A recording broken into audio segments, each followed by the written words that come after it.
crawling with worms, from the soil to the water, from the deep sea floor to the glaciers of Alaska. They're even wriggling inside some of us. To many people, worms are simply repulsive.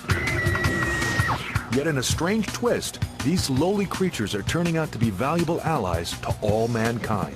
The strength of the animal is its simplicity. Worms have helped scientists solve one of humanity's greatest puzzles. The worm contains the secrets of life. And they're helping us combat parasitic diseases that afflict over 1 billion people worldwide. Clearly, we are understanding more about how the immune system works by learning about all these parasites. And without them, our world would fall apart, literally.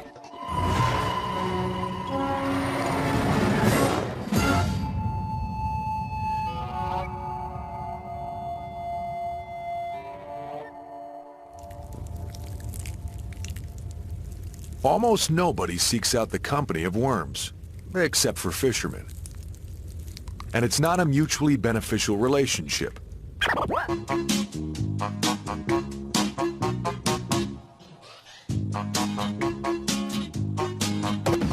For many of us, even the sight of these wrigglers provokes disgust. They came from everywhere. Millions of writhing, seething creatures oozing out of the mire to feed on human flesh. Squirm, a new experience in pure fright.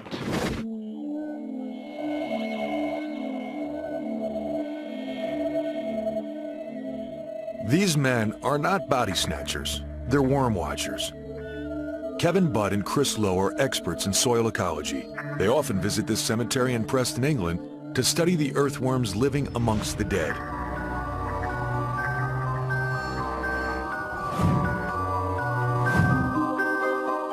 Worms account for over 2/3 of all creatures that dwell underground, and their impact on the ecosystem is huge. A good reason for the scientists to take a closer look.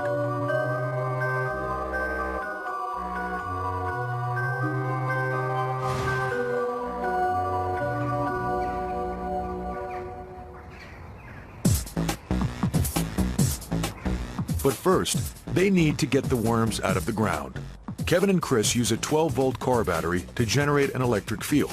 This pushes the worms to head towards the only way out, the surface.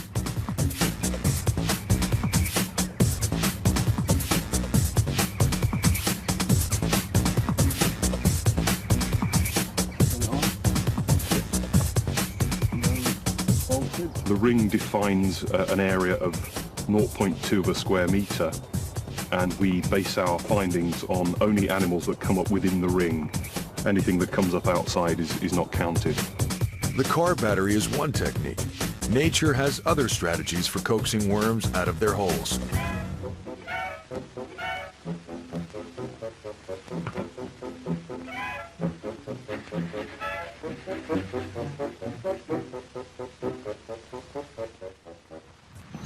Birds tapping their feet on the ground, it's thought mimics rainfall, and this brings the worms to the surface.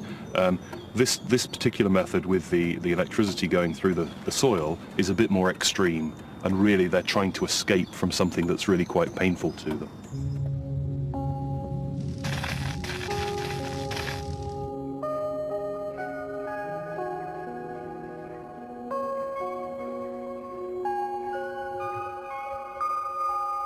Here's one. This is Lumbricus terrestris. This is the largest earthworm in Britain. This is a deep burrower and one that can go down to 2, possibly 3 meters. I'll put it into the water to stop it being stressed.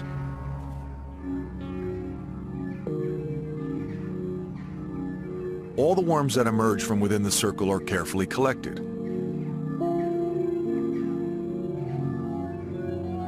We then weigh the earthworm, so we know its mass, we know how big it is, and we can relate each earthworm back to its particular burrow.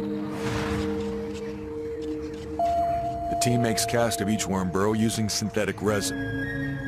In a couple of days, once the material is dried, Kevin and Chris will be able to see just how extensive these worms' underground network actually is. It was Charles Darwin, the 19th century most famous biologist, who first recognized the humble worm's great importance to the environment. He became obsessed with earthworms, studied them by the thousands, and published a seminal work on their natural history. Within it, there are lots of things, some on earthworm intelligence, these days we dismiss. But other things, earthworm ecology, their actions on the soil, still regarded by many to be really, really important, can't be ignored. Darwin proved that though earthworms have no eyes, they are sensitive to light, that they cannot hear music, but can feel the vibrations made by a piano. He also theorized that worms play a key role in regenerating and displacing soil. To study this, he thought of a simple experiment. He placed a millstone down on a patch of earth in his garden. Then he waited and waited for the worms to make the stone disappear. Darwin thought, given time, the worms were capable of shifting huge quantities of earth. He realized that when a worm digs a burrow, it actually swallows the earth in front of it and digests it by means of a special gland. He postulated that all the vegetable mold in the country, that is to say, all the soil enriched with decaying vegetable matter, had probably passed through the worm's intestines several times. He came to the conclusion that it was his vegetable mold that was responsible for the burying of these monoliths. In other words, it was worm-worked material that was taking these things down into the ground. Darwin's findings were not generally accepted until the 20th century, but laid the groundwork for today's worm scientists.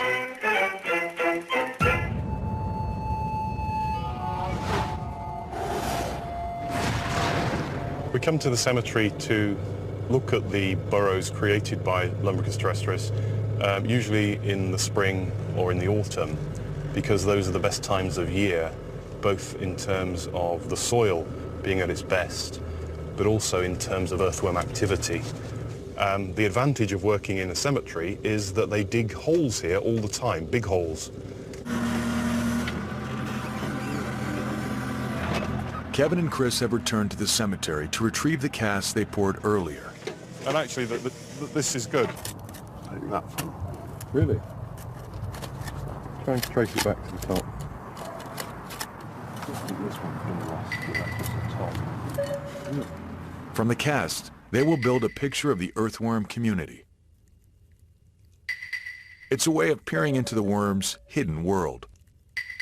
We often get asked questions like, do these earthworms go down 2 meters? Do they reach the graves, the dead people there?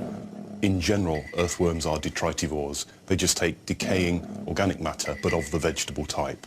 So there's no concern. People shouldn't be worried about earthworms going down and eating their bodies when they're dead.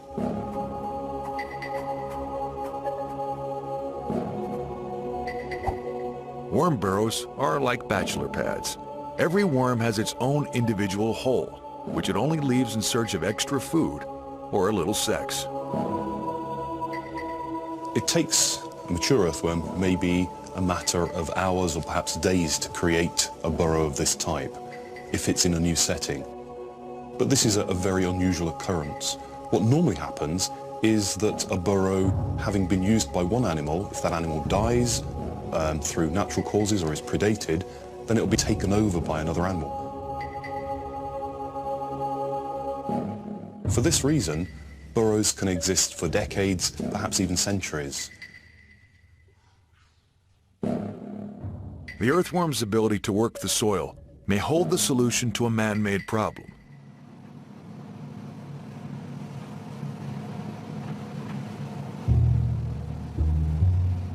Decades of industrial farming methods have badly damaged the farmland in many areas of the world. Clearing, irrigation, the use of pesticides and fertilizers have destroyed life in the soil and stripped it of its nutrients.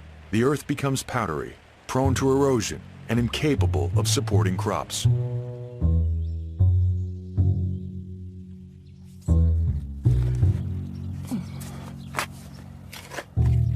Genola Perez from the University of Rennes in France is just one scientist who believes earthworms can be used to revitalize the soil. Now we just need to shape this soil sample into a cylinder, and then we can move on to the tomograph.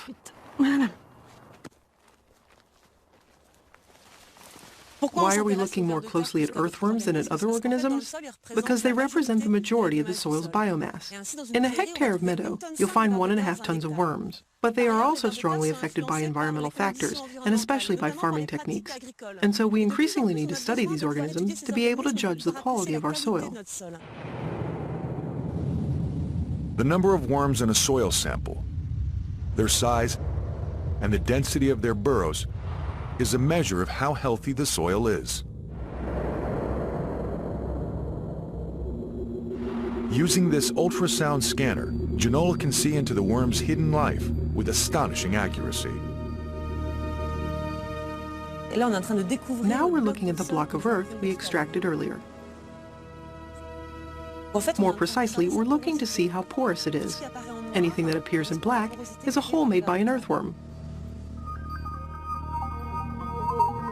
Close to the surface, the smallest worms have built a dense network of horizontal burrows, while the larger worms have dug tunnels plunging far deeper.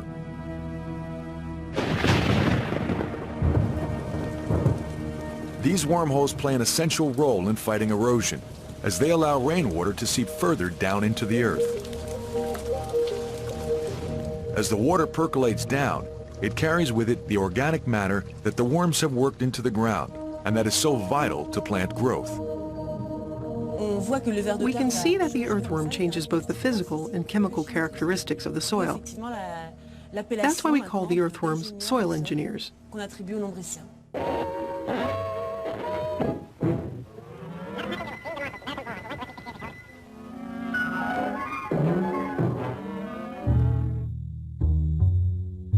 Ginola's work shows that healthy soil is dependent on a thriving worm population, and that all hinges on one of the strangest mating rituals in the animal kingdom.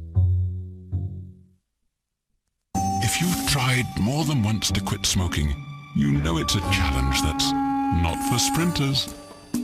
If only you could manage to stay on that quitting road. Discover prescription Chantix. The Chantix approach is twofold. A non-nicotine pill with a program. The pill helps keep nicotine from reaching key receptors in the brain. It can effectively reduce that urge to smoke. And should you slip up, keep trying. Reach out for support.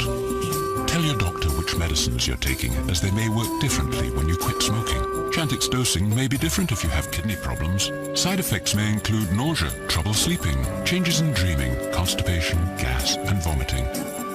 Studies show 44% were able to quit at the end of 12 weeks. So talk to your doctor about Chantix. It's all about getting there.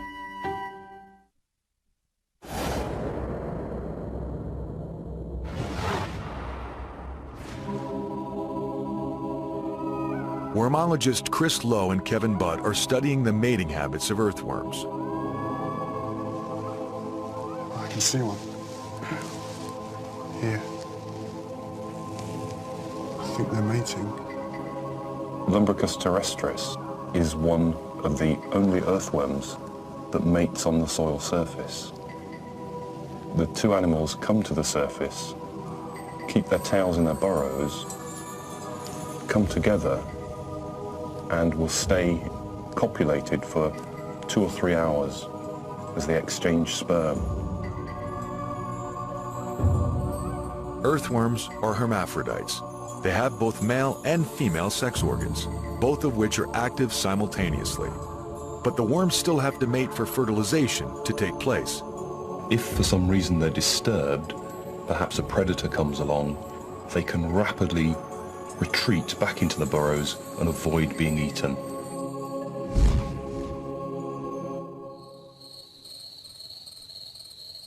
Elsewhere in Europe, other scientists are taking a close look at the sex lives of worms. In the botanical gardens of Tübingen in Germany, Nico Michels and Gregor Schulte are trying to figure out how these hermaphroditic animals handle their dual sexual identity.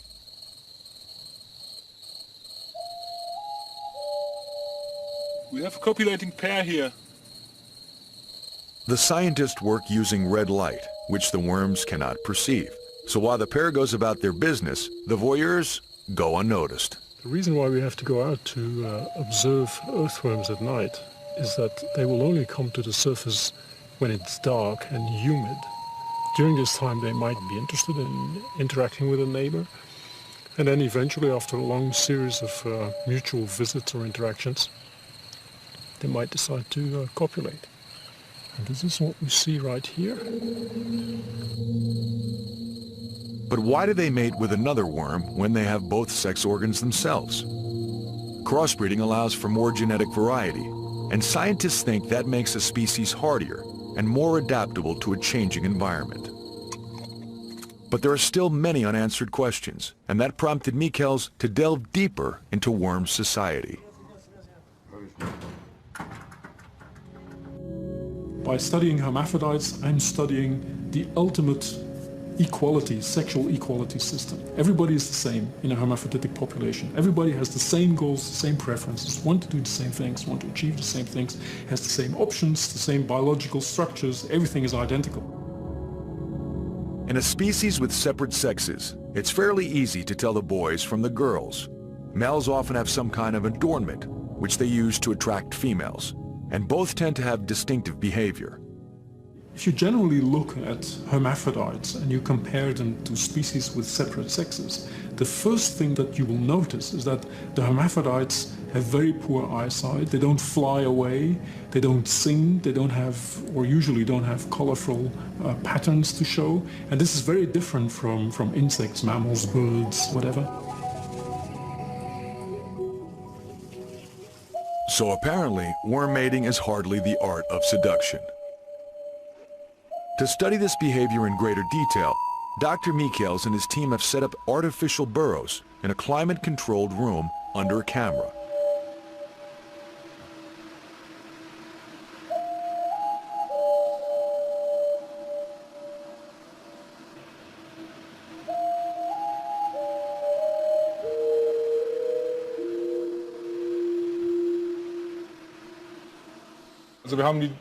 We've set the air-conditioned room in such a way that the earthworm's day-night rhythm is inverted, so that we can watch them mating in the daytime.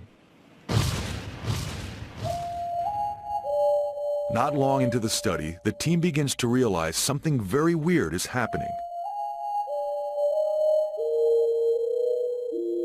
From my first experience, it was very obvious that hermaphrodites had very bizarre ways of exchanging sperm and inseminating each other, that it was very obvious to me that something really strange is going on in hermaphrodites. These photos taken with an electron microscope show the skin of a worm after sex. It looks like it's been through a pretty rough night. These nasty love bites came courtesy of its partner, and these weapons, seen in magnification, are double rows of nasty little daggers.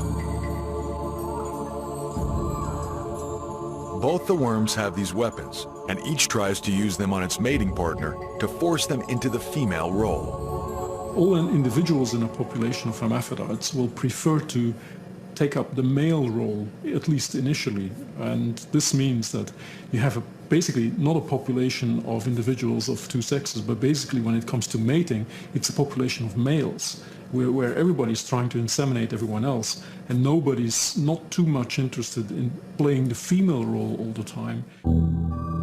Yet it's females who lay eggs and allow the species to continue. Nico Michels thinks that this power struggle is having a detrimental effect on worm species as a whole. This escalation has slowed down the evolution of hermaphroditic groups much more than in separate sex groups, where there is also sexual conflict, but not to the same extent.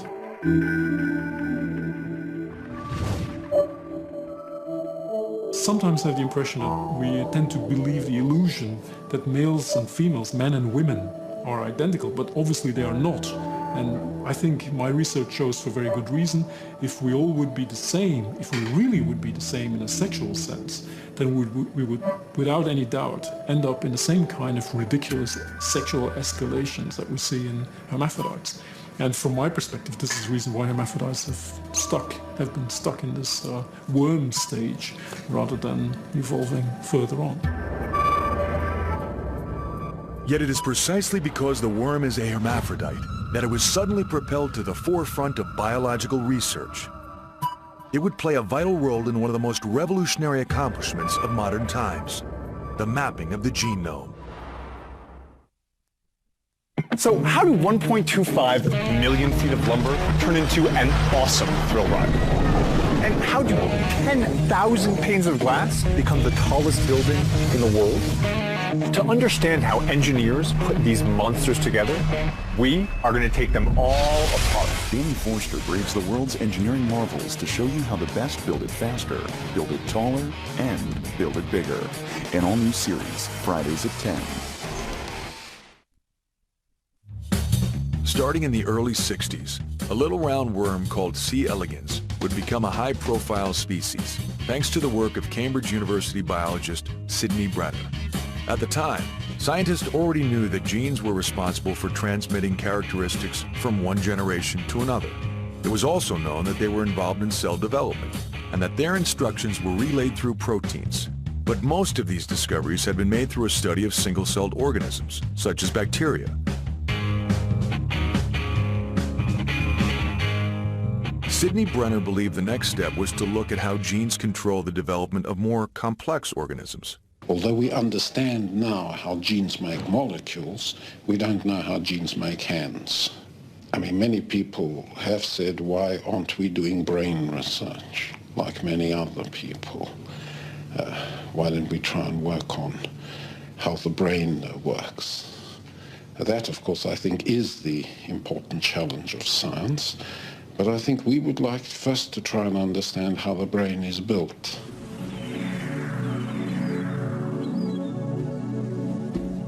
But Brenner needed a laboratory animal to work on. He started with a fruit fly, already familiar to geneticists. But for Brenner, it didn't fit the bill. Its legs, wings, and eyes made it too complex, so he looked for a simpler animal, something whose behavior and anatomy would make it easier to study.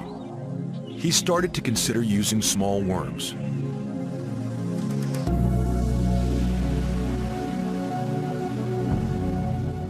After checking out 60 species of worms, he finally settled on an English roundworm. Though barely 4/100ths of an inch long, it had an impressive sounding name, Caenorhabditis elegans, soon shortened to C. elegans.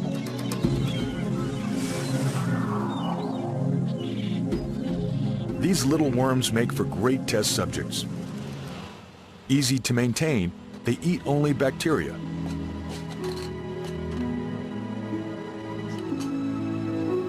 And can survive perfectly well in petri dishes stowed in the fridge. The strength of the animal is its simplicity. And the criticism was that it was too simple, but actually the simplicity is also a big advantage because you can then understand at the level of individual cells, moreover at the subcellular level, and individual molecules, and that's something that is rather harder to do in other model organisms.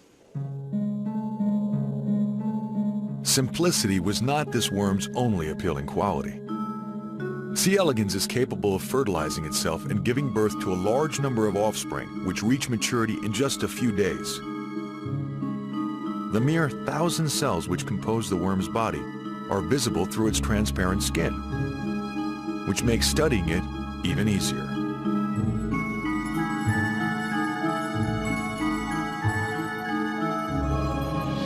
Brenner and his team set out to make mutant worms, whose genes could be manipulated to show their impact on the worm's development and functions. Over several years, the worm's genes were methodically broken down into their component parts. Using chemicals and radiation, the scientists accomplished this task, creating whole new generations of oddballs. So the early mutants that were identified were really very, very poorly. They were very sick, they were very uncoordinated. And what that meant is that they were very obvious. You could spot them a mile away that something was wrong with them. The biochemist carried out extensive experiments on the worm's chromosomes. And these manipulations gave birth to all sorts of weird creatures. Dumpy got his name from his abnormally short, squat shape. Roller, stuck in a bent position, tended to wriggle round in circles.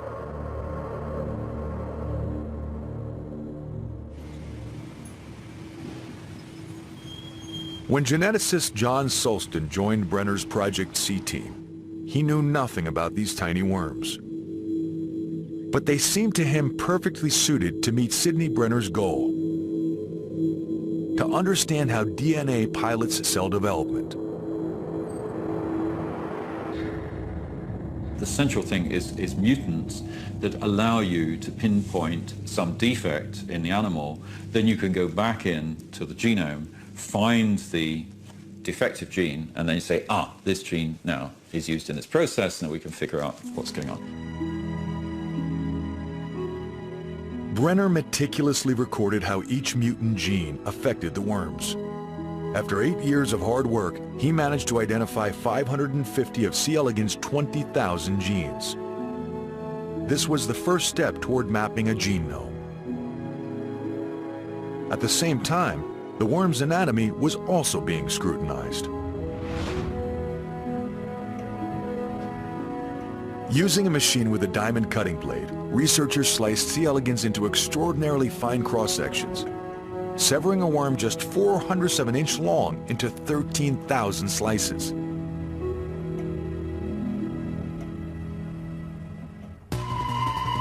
Each slice was then photographed using an electron microscope.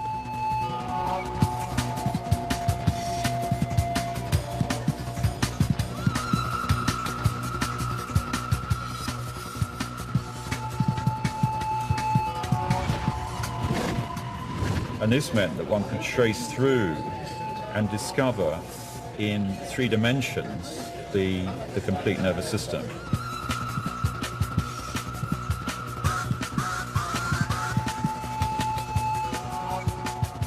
And you can see the cuticle, the ala on the outside, you see the pharynx in the middle, the feeding organ. But very particularly is this region labeled nerve ring here. And that's very important because this is it's like the brain of the worm. That's where the thing thinks whether to go forwards, backwards, and when to eat and so on. John Sulston would soon focus all his attention on the C. elegans nervous system. For a biologist of the time, there was no finer challenge. When Sulston started on this work, the scientific community believed that worms hatched from their eggs, with their nervous systems fully formed. Not so, Sulston discovered.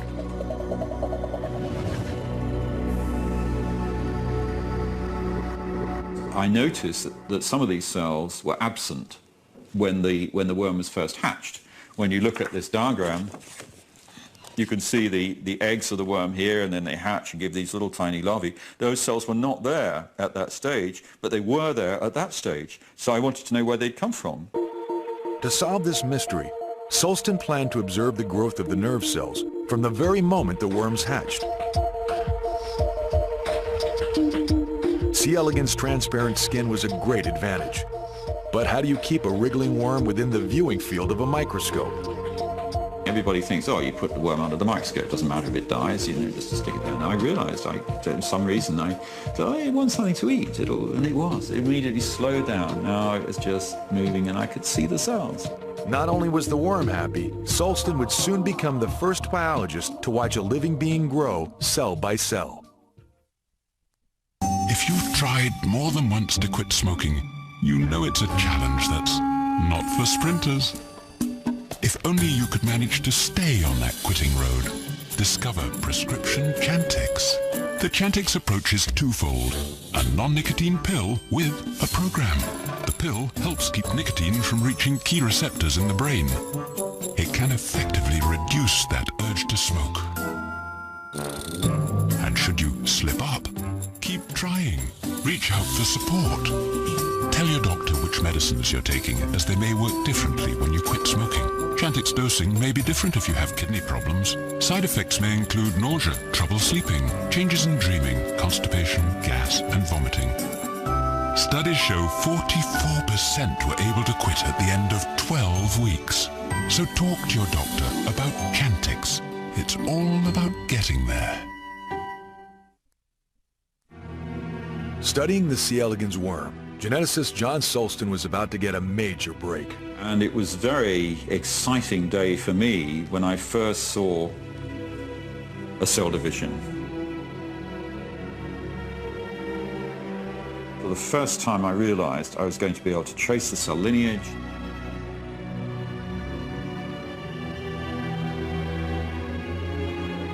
From that point, Sulston was bent over his microscope day and night, following the growth of each of C. elegans cells from birth to maturity. Once he identified a cell, he didn't let it out of his sight. He took endless notes in a kind of graphic shorthand, recording each cell division minute by minute.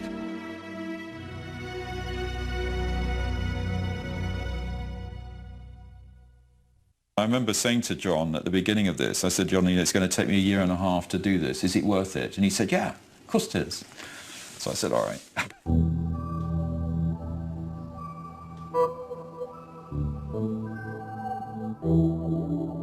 And here you see the result of that.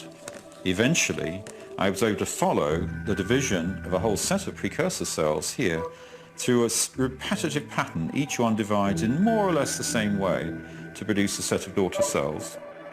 For the first time in the history of biology, the cell lineage of a living being had been mapped out in its entirety, providing geneticists with a precious tool for future research. In the course of this task, John Sulston noted an unusual phenomenon. A certain number of cells, 131 to be precise, were born and died without dividing. I just realized that cells were disappearing. And I realized that actually they were disappearing not sort of gradually, but in a very distinctive manner. Sulston suggested it was due to a genetic program that governed the life and death of the cells. And he was right. The same phenomenon occurs during the growth of a human embryo. For example, hands are webbed at first, before the cells of the webbing die, allowing fingers to appear. This programmed cell death is a key part of the development of all living beings. Discovering the role certain genes play in determining whether cells live or die was to lead to far-reaching medical advances. These genes turn out, in a number of cases, to be important in the human body. And we find that the homologous genes in our cells can be involved in, for example, neurodegeneration, where cell death is started inappropriately, can be involved in cancer, where you don't have cell death when you ought to, so the cancer grows, because it's no longer subject to that control.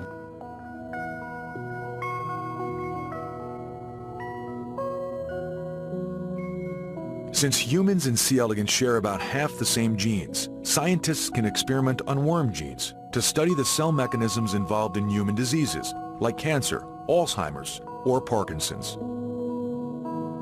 Thanks to C. elegans, we can also safely test gene therapies designed to repair disturbances to a cell's normal life. What we've learned from this molecular revolution that's been going on since the early 80s is that we can learn most quickly about ourselves a lot of information by studying simpler organisms like C. elegans. In 2002, Sidney Brenner's team was awarded the Nobel Prize for Physiology and Medicine for their discoveries on how genes regulate the development of organs and on programmed cell death. And as for the Nobel Prize-winning worms, they're still in the lab, carefully preserved in liquid nitrogen at minus 385 degrees Fahrenheit. But they're not dead, they're merely dormant. Not only are C. elegans worms perfect for genome mapping, they can come back to life after lying in the deep freeze for years. So if we wanted to do the experiments all over again, we can, because all the worms are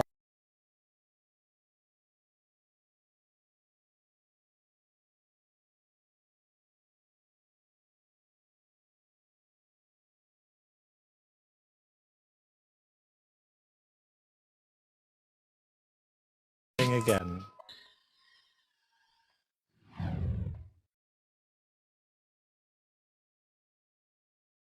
Worms can be very resilient. This ability to alter their metabolism is just one of their survival skills. In fact, worms can survive in the most unlikely places,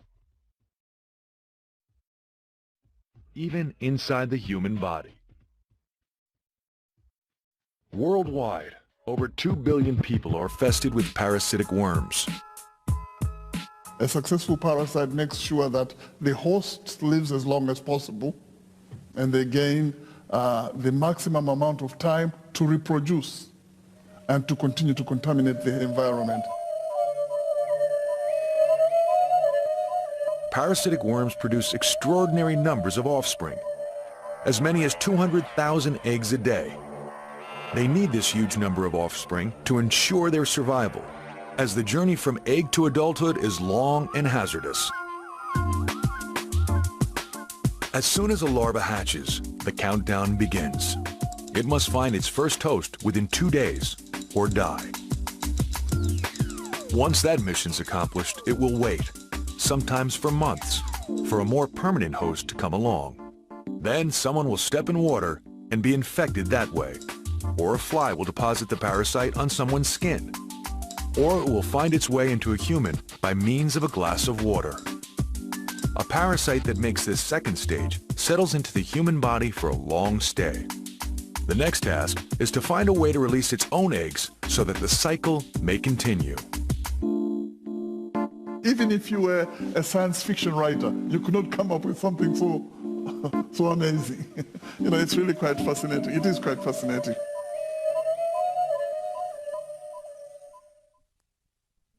After millions of years of evolution, parasitic worms have become extremely efficient. They can remain hidden within a human body up to 20 years.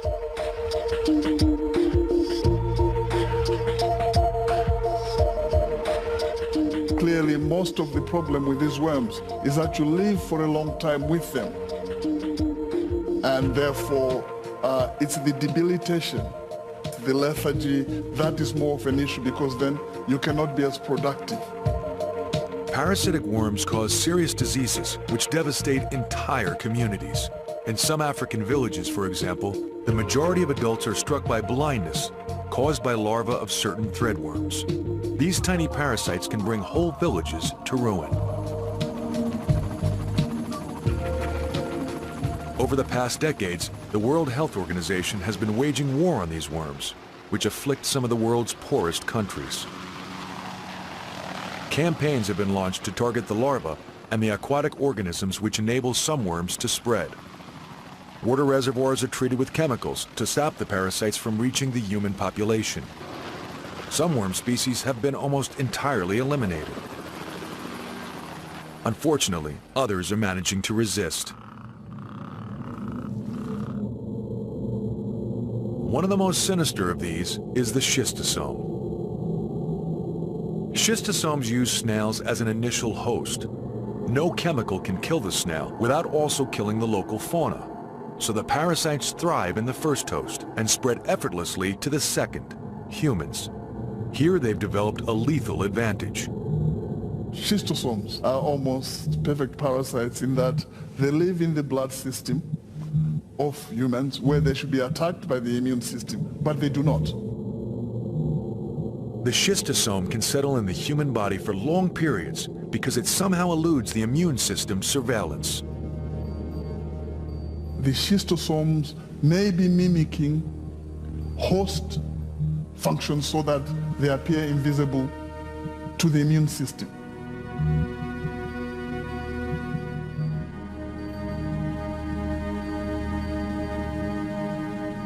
But how does the parasite manipulate its host in order to ensure its own survival? Frederick Thomas, an expert on parasites, has studied the biological mechanisms of a nematomorph worm known as Paragordius tricuspitatus.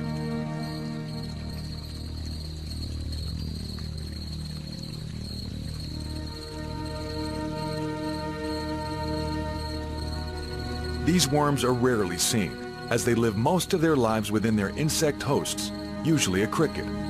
They only emerge when it's time for them to reproduce, which they have to do in water. Thomas decided to use this worm as a model to research how parasites function.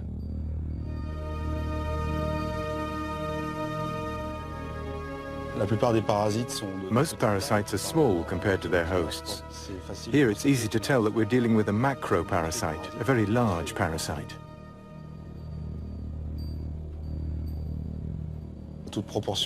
Keeping relative proportions, it's like a human having a watering hose around 30 feet long in its stomach. It's a gigantic parasite that has grown from being a microscopic cyst to a very large worm, without damaging the cricket's internal organs, which it needs to keep alive until the end. And so it's only at the very end that it will change its host's behavior, forcing it basically to commit suicide by jumping into the water.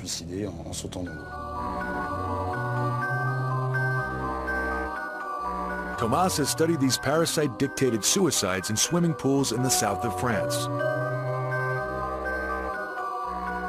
On some balmy summer evenings, he has recorded as many as 200 of these death plunges.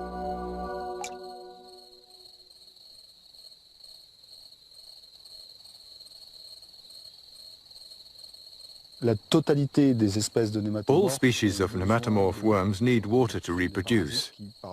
They're parasites which as adults are necessarily free to move about, and more importantly are aquatic.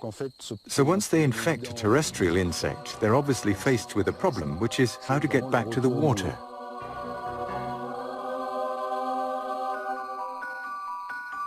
Before working its way out of the cricket's abdomen, the worms must first propel the insect into the pool, something crickets don't normally do.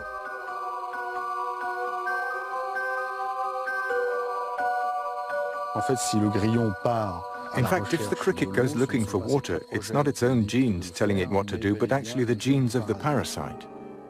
How can a worm, little more than a simple tube, possibly take control of a more advanced creature like an insect?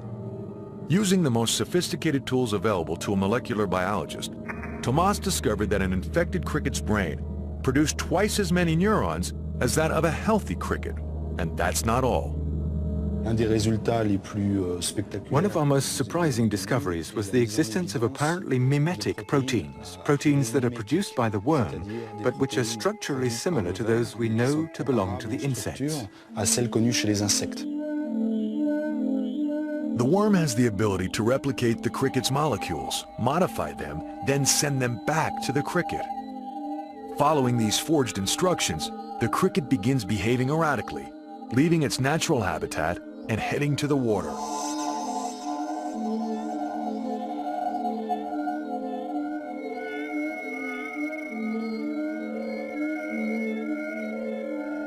This ability to send molecular messages is not exclusive to this particular worm.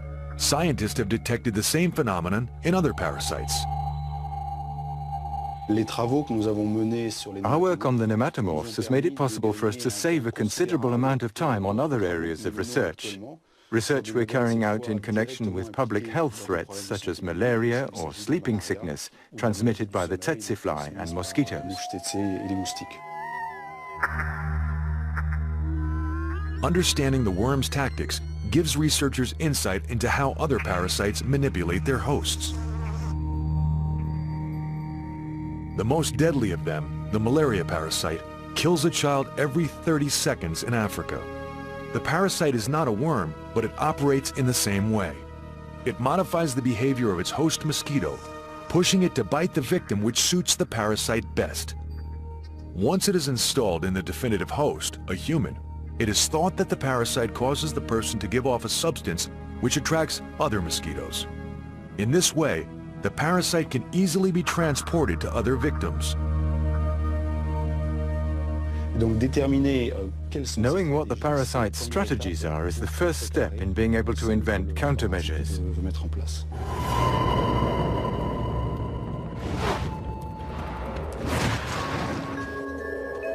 Worms are among the oldest creatures on Earth. Slimy, wriggly, ugly, and loathed, it turns out these ancient rulers of the underground have much to offer us.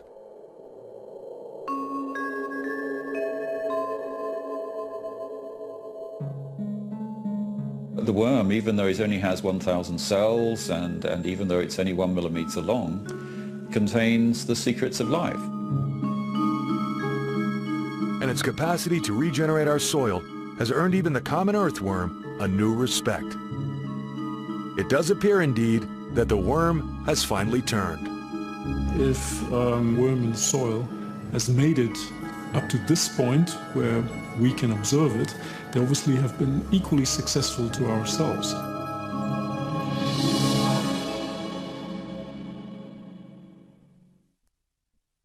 If you've tried more than once to quit smoking, you know it's a challenge that's not for sprinters.